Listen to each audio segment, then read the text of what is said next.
Hi, I wanted to do a quick video, and I've been getting nudges to do this video for at least a week now, and sat down and talked to my father about it, and then we were just watching a random show, and it was like a perfect example of what I've been trying to explain of what I want to put in the video.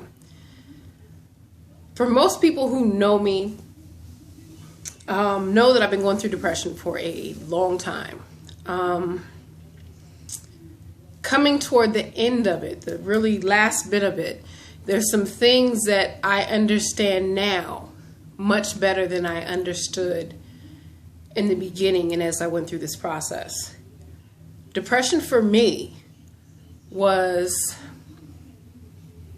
a wake-up call. It was basically a wake-up call to let me know that everything in my life, or most of the things in my life, were out of balance.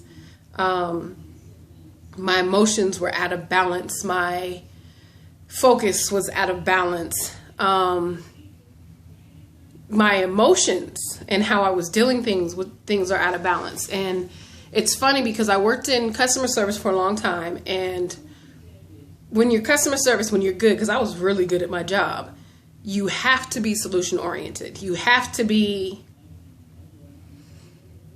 adaptable. And in my life, I wasn't that way. I was kind of very stuck in patterns. There's just certain things I always did, and I continue to always do those. Like, it's funny because as nearing the end of one of my jobs, people kind of started letting me know how they saw me. And one of the things that I heard a lot was that I was kind of bougie, and I carried, I guess, this energy that everything, that I was in control. Everything was well organized. Because it was funny because when people would tell me stuff, I'd be like, okay, they'd be like, your hair's always done, your nails are always done. And of course my nails were over the top. There was a lady who used to, I didn't necessarily like acrylic, but there was a lady who used to just paint some of the most beautiful artwork on nails. That would just make my day just to look at it.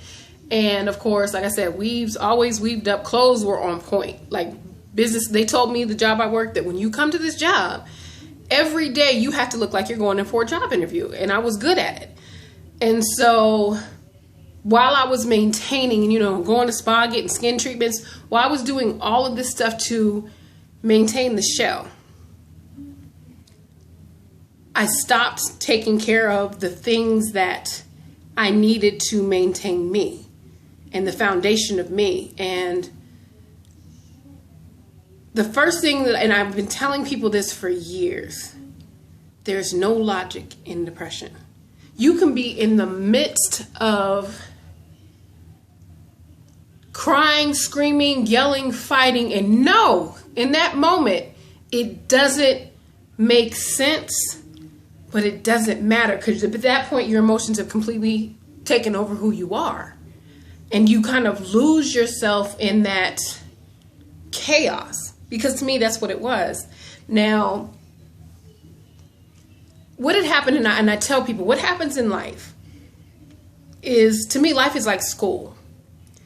And so in life, there's things that will kind of tell you, you'll be sitting there and something will happen, and it'll be like, you'll get that knock, and it'll be telling you, there's a lesson you need to learn here.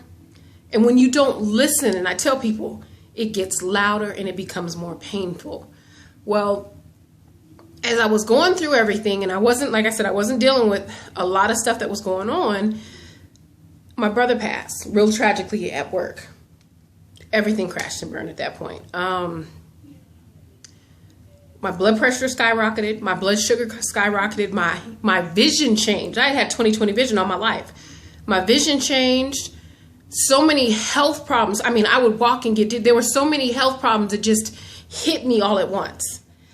And I was going back, a couple years later to visit family, because that was always where I refilled. And the one thing, and this is why I tell anybody who's dealing with depression, the one thing that got me is somebody told me, the doctor, actually one of the doctors I was sent to, who they had diagnosed me as having, I think it was major depression, something, whatever. But she was shocked, and she said, what made you to decide that you needed to do something about it. And I told her I had reached a point where everything that I had always done wasn't working. And I was aware of that. And so I think one of the first steps that you have to get to is not only realizing that you have a problem, but you're now ready to put in the work to fix it.